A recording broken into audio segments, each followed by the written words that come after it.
Welcome to the deep dive.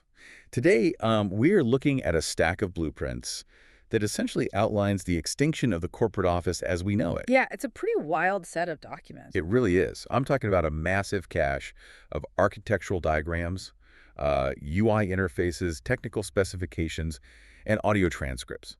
And they detail a system called Denarii DFi and something known as the Paperclip AI Orchestrator. Right, the paperclip orchestrator. And our mission today, for you listening, is to map out this massive structural transition of the internet itself. We are watching it move from a passive communication layer, where humans send messages to other humans, into this autonomous execution layer. A layer completely run by machines. Yeah, entirely run by machines.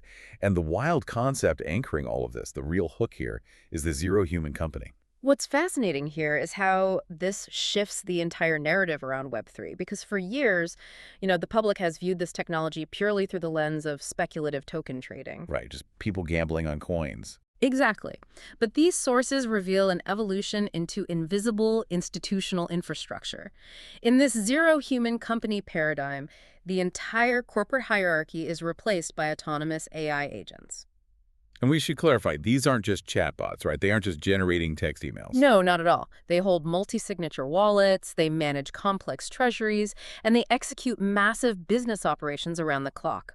The underlying philosophy here is just ruthless. Ruthless how? Well, human latency, right. Like the time it takes for a person to read an email, evaluate a spreadsheet, and then click an approve button, that is no longer just an annoyance. It is viewed as a direct financial liability.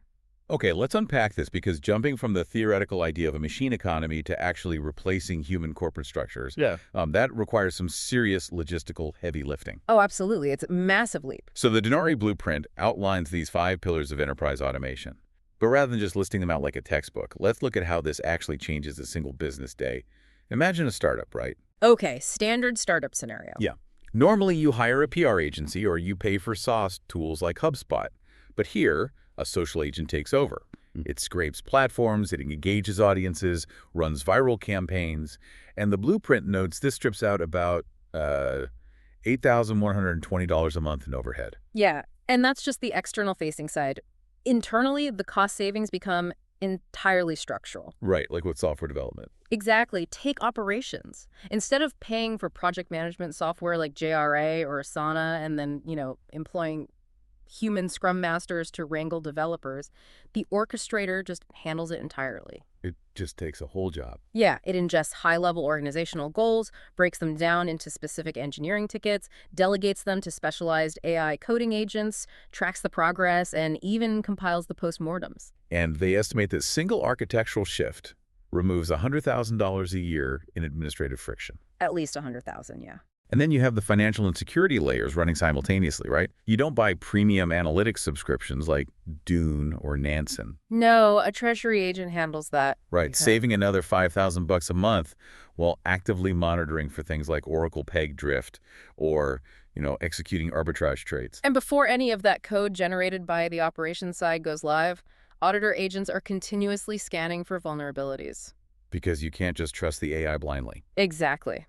They are looking for complex hacks, like reentrancy vectors, where a malicious actor could drain a contract by repeatedly calling a function before it updates its balance. Which normally requires expensive human security audits, right? Yeah, those normally cost between $10,000 and $50,000 per run, replaced entirely.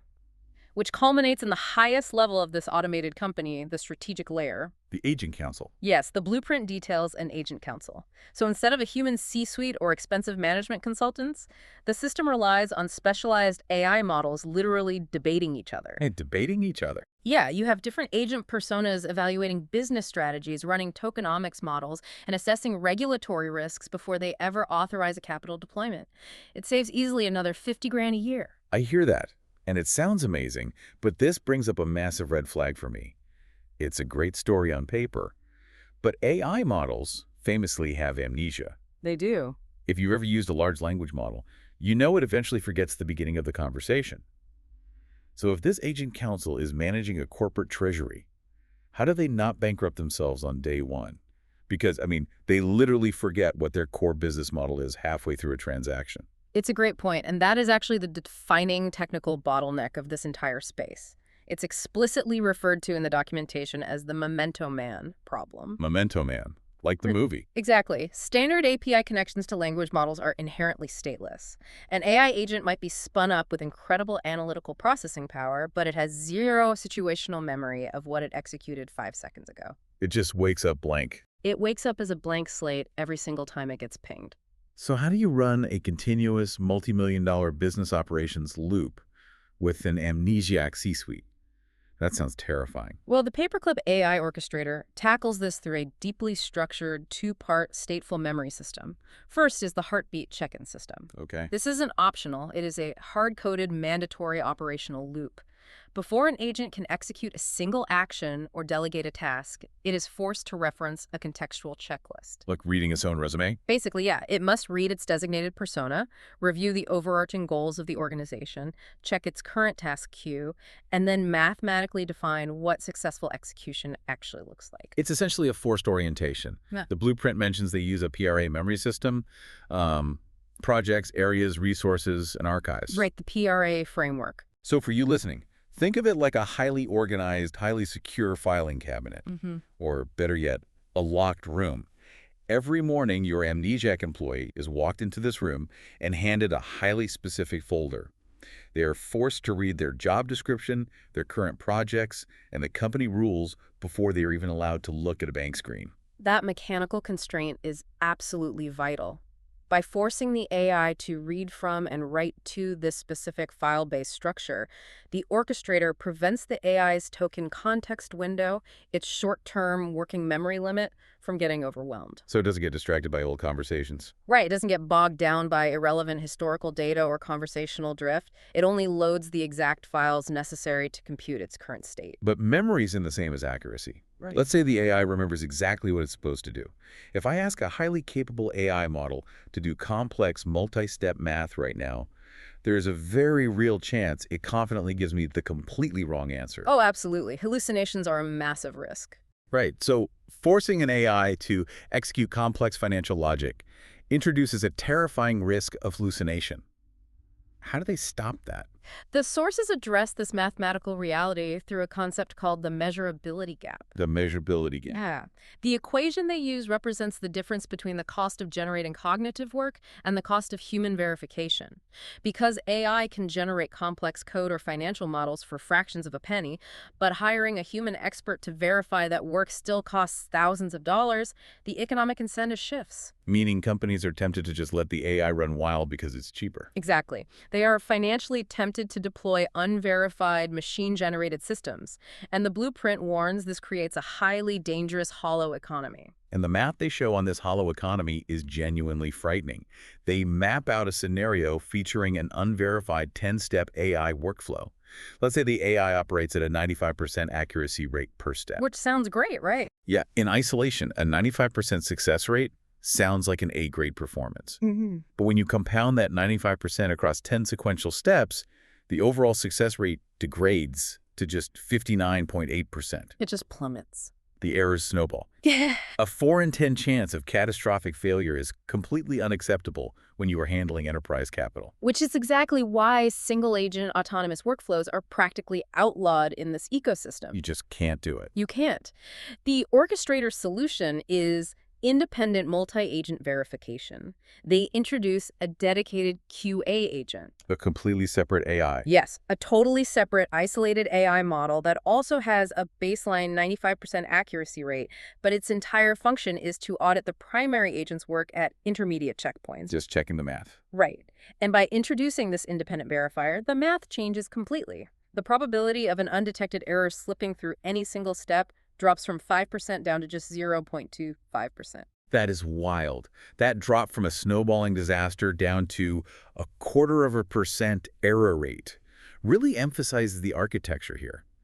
That agent council we talked about earlier, having a CEO agent, a quant agent, and a social agent constantly auditing and debating each other, it isn't just a fun sci-fi gimmick. Not at all. It is a mathematical necessity for survival. It essentially replaces human oversight with structural multi-agent skepticism. Okay, so we've solved the problem of the AI forgetting its job, and we've built a mathematical safety net so it doesn't hallucinate a catastrophic error. But memory and accuracy don't matter if the AI can't legally spend the company's money. Right, execution. And here's where it gets really interesting. How do we give an AI a corporate credit card? How does it actually move value and sync up with traditional corporate accounting without a human compliance officer pulling the plug? This requires an entirely new set of execution rails. The Denarii architecture utilizes the trinity of DLT, or distributed ledger technology. A trinity. Yeah. To solve the classic blockchain trilemma of scale, speed, and security, they unify three distinct networks, each handling a specific mechanism of the transaction. Let's break the mechanics of those three down, because they aren't just redundant backups of the same thing. They each serve a highly specialized purpose. Right. So first, the system relies on the XRP Ledger, or XRPL. This acts as the high-speed value transfer and liquidity highway. When an agent needs to move capital or execute a trade, the XRPL handles it, settling the transaction in about 3 to 5 seconds. Fast. But speed doesn't matter if the network is unstable. Exactly. Which brings us to the second chain, Algorand. Algorand uses a pure proof-of-stake consensus mechanism that delivers pure mathematical transaction finality. What does that mean for the AI? The key mechanism here is that Algorand has zero risk of forking. In blockchain, a fork is when the network temporarily splits into two different realities. For an AI agent executing state changes, a fork would be disastrous. Because it would suddenly have two conflicting realities of its own corporate spending. Exactly. Algorand guarantees that when an AI executes an action, it is instantly and permanently locked in. And then finally, they layer in Hedera, or HBAR. Okay, the third one. Right. Hedera's Hashgraph consensus model offers sub-second latency. The orchestrator uses this purely to create high-throughput, immutable audit trails. Every microsecond of agentic decision-making is logged here. So think of this trinity of DLT like a company using three highly specialized courier services simultaneously. You use the first one because they have the fastest cargo planes for heavy freight. You use the second one because they offer a mathematical guarantee that your package can never be duplicated or lost in transit. Right. And you use the third one strictly as a rapid-fire certified mail receipt system for your auditors. That is the perfect way to visualize the on-chain mechanics. But keeping the money secure on a decentralized ledger is really only half the battle. Sure. The system secures the AI's spending authority using Coinbase MPC threshold signatures, meaning no single entity or single point of failure holds the full private key to the corporate treasury. Okay, so it's secure. It is. But however, even with secure keys, traditional crypto payments completely fail enterprise compliance. A CFO cannot have an AI moving millions of dollars in tokens on a public blockchain without a paper trail that translates into their traditional enterprise software. Which brings us to the AFTL, the Agentic Finance Translation Layer. If the trinity of DLT represents our three specialized couriers moving the actual assets, the AFTL is the highly secure currency exchange booth combined with an IRS auditor. That's a great way to put it. It has to take decentralized cryptography and translate it into the language of corporate taxes. Yes. The mechanics of the AFTL are built on technologies like baseline ZK rollups and token books. When an agent routes liquidity, this translation layer ingests that raw on-chain data. But public blockchains are fully transparent, which is a massive privacy problem for corporations. Right, you can't let competitors see your books. Competitors can't be allowed to see a company's internal accounting. ZK rollups solve this. They mathematically prove to the corporate software that a transaction was valid and compliant without actually revealing the proprietary data itself. Magic math. Basically. The AFTL takes that zero-knowledge proof, categorizes it, and syncs it directly into traditional enterprise ERPs like SAP and Oracle as proper double-entry accounting. So the human accountants, looking at their Oracle ERP system, just see a standard, legally compliant journal entry. They are completely unaware that an autonomous machine orchestrated the whole thing across three different decentralized ledgers. They don't have to know it all. That is brilliant. But even with powerful ledgers and automated corporate accounting seamlessly connected, you can't just unleash this on the real world immediately. How do developers ensure these autonomous agents won't just instantly drain a company's liquidity the second they face a volatile market? They enforce rigorous stress testing. Before any of this architecture is allowed to touch the mainnet, agents must survive the machine economy simulator, which is often referred to in the docs as the agent sim game. The sim game. Yeah, it's a gamified sandbox environment embedded directly in the orchestrator. Users monitor their agents through a holographic physics graph. A physics graph. Yeah, this isn't just a spreadsheet, it's a visual physics engine that models capital streams flowing between different agent nodes in a simulated economy. And it's not a peaceful simulation either. The environment actively attacks the agents. The system utilizes a separate language model acting as a dungeon master. Right, the LLM dungeon myth. And this dungeon master dynamically injects synthetic crises into the sandbox. For example, it might simulate a flash loan liquidity drain, which is a sudden, massive artificial borrowing attack designed to crash a token's price. Just utter chaos. Yeah, and as the user, you have to watch your simulated treasury bleed out in real time while your agents scramble to isolate the threat and generate a mitigation plan. If we connect this to the bigger picture, the simulator isn't just an exercise in gamifying code. It's about establishing an agent's reputation score. The ecosystem absolutely needs to know how an agent reacts to extreme economic stress. It has to prove itself under fire. Exactly.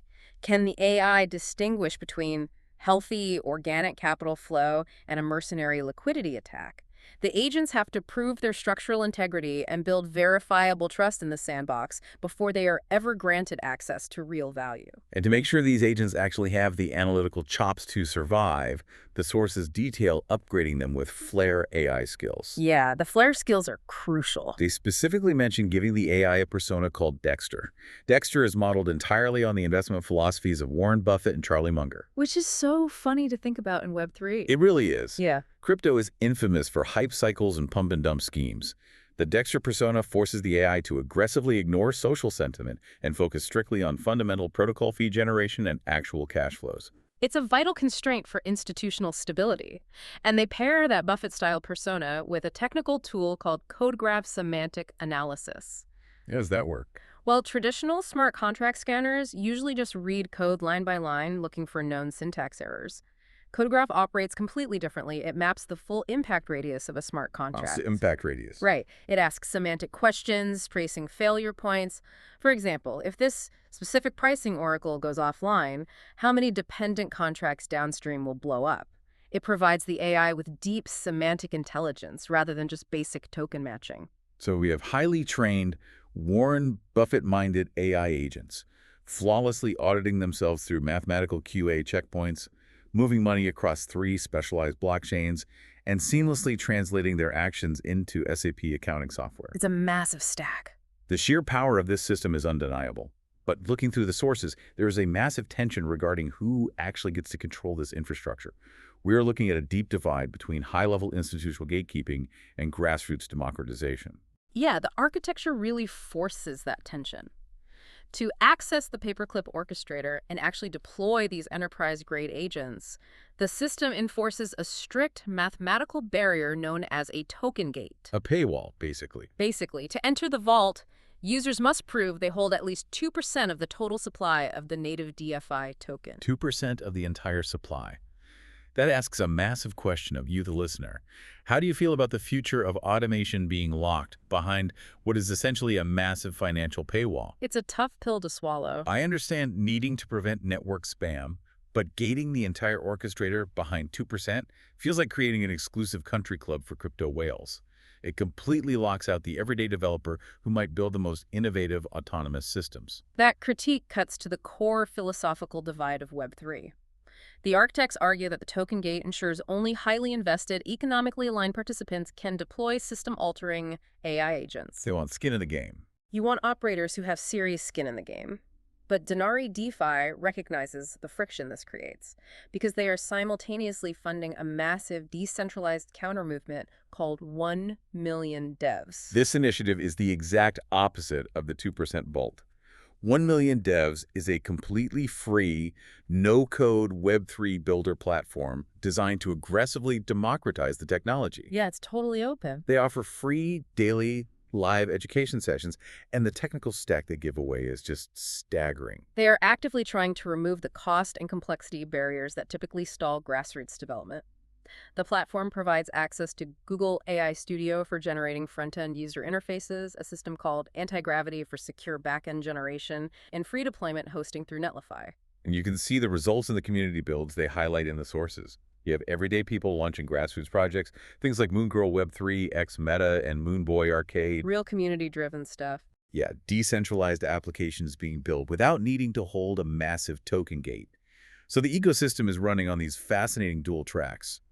You have the highly exclusive autonomous enterprise orchestrator securing the top layer, and a massive, free, drag-and-drop builder academy fueling the bottom. It reflects the practical reality of where the internet is heading. The orchestration layer requires rigorous security, multi-agent verification, and massive capital alignment because it handles institutional treasuries. Right. But the ecosystem absolutely depends on massive decentralized participation at the application layer to generate actual human utility and value. So what does this all mean? We've covered incredible ground today. We started with the concept of the zero human company, watching as AI agents replace everything from PR to complex treasury management. Yeah, the end of the corporate office. We broke down the memento man problem and how the PRA memory system forces an AI to read its own job description. We looked at the math of the measurability gap, proving why multi-agent QA is required to stop compounding errors. That 59% drop? Yep. We mapped the trinity of DLT, XRPL, Algorand, and Hedera, and saw how the AFTL uses ZK rollups to translate cryptography into corporate double-entry accounting. And finally, we watched these agents get stress-tested by a dungeon master before navigating the tension between the 2% token gate and the 1 million devs academy. The central takeaway for you, whether you are a software developer, a corporate executive, or just someone trying to understand the future of the economy, is that the internet is fundamentally shifting its purpose. It's changing entirely. It is no longer just a medium for human communication. It is an autonomous execution layer. As the Denarii blueprint repeatedly emphasizes, coordination is the new currency. The economic systems that ultimately win will be the ones that execute complex decisions and move value without ever waiting for human latency. Which leaves us with a pretty wild final thought. We've been talking entirely about AI agents producing software, auditing code, and trading assets among themselves to serve human corporate interests. But if the future economy relies entirely on these autonomous networks transacting at API speeds, where does human consumption actually fit in? If agents hold wallets and manage treasuries, will we reach a point where AI agents aren't just the producers in the economy, but the primary consumers of digital value as well? That is the big question. Something to mull over as you watch these invisible infrastructures being built right under our feet.